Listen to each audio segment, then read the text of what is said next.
imam anapokuwa anaswalisha katika sala, hasa hizi swala za jahriya, ingawa maneno haya yanakwenda pia katika swala za sirria, lakini zaidi katika swala za jahriya, kwa sababu kisomo cha imamu kinasikika, anasoma kwa sauti. Anatakiwa imam awe mwangalifu sana baada ya kumaliza suratul Fatiha, awe mwangalifu wa pale anapoanzia kusoma katika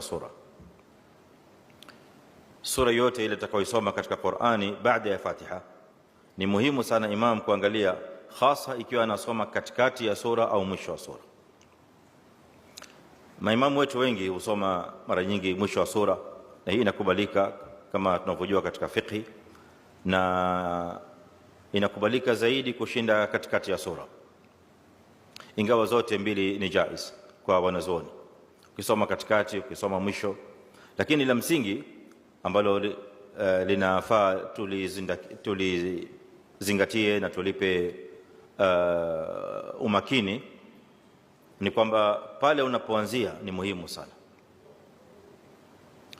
ili imam asianzie katika maneno ambayo inakuwa maana yake yamekatika. Nikipiga mfano katika sala ya magharibi ya leo, raka ya pili, raka ya kwanza ilikuwa sawa nzuri, imam alianza mwisho wa tahrim, mwisho sehemu ya mwisho, ya ayuha nabiyyu jahid al-kuffar wal munafiqina waghluz alayhim. Maana ya aya hii mwanzo wake pale ilipoanzia ipo sawa. Raka ya pili imam akasoma waqalu la tadharunna alihatakum, hapa ndipo alipoanzia mwisho wa surati Nuh. Sasa tamko hili la waqalu, kwanza mulahadha wa kwanza ni kuwa maana yake ni walisema. Sasa imam akisoma walisema, kwa yule ambaye haijui sura hii, hajahifadhi, ataanza kujiuliza nani walisema.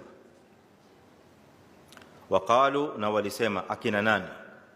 Sasa wale waliosema wako kule nyuma, na yeye imam hakusoma ile aya inayowahusu kuanzia kule nyuma.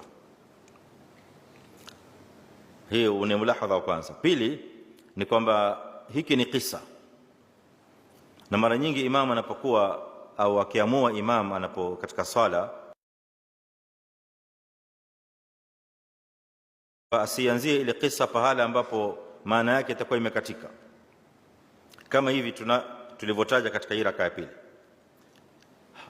Hii maana yake imekatika kwa sababu ni kisa kinatoka kule mwanzo wa sura, tangu Nabiyullah Nuh alayhi wa ala nabiyina as-salatu wassalam akimshtakia Mola wake subhanahu jalla wa ala kwamba amewanadi, amewaita watu wake usiku na mchana, kwa dhahiri na kwa siri, waje katika mwito wa Allah subhanahu wa ta'ala.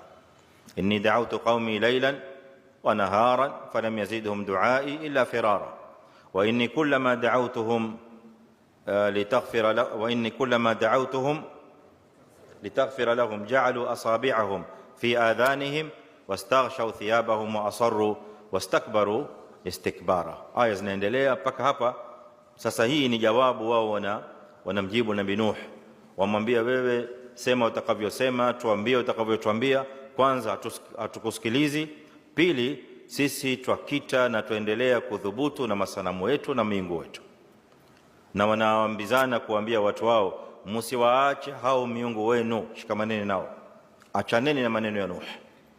La tadharunna alihatakum, msiwaache akina Waddan na kina Suwa na kina Yaghuth na kina Yauq na Nasra, haya yote ni majina ya miungu. Kwa hiyo katika kisa ukisoma hasa katika Qur'ani kuna visa vingi. Kuna katika kisa cha Nabiyullah Yusuf, kisa cha Musa alayhi salam na Harun, kisa cha Adam alayhi salam, visa vingi. Sasa anapochagua imam au mwenye kuswali kusoma katika kisa, aangalie kwamba kile kisa hakukikata mahala au pahala ambapo nyuma itakuwa kuna maana iliyoshikana ambayo yatakiwa aisome.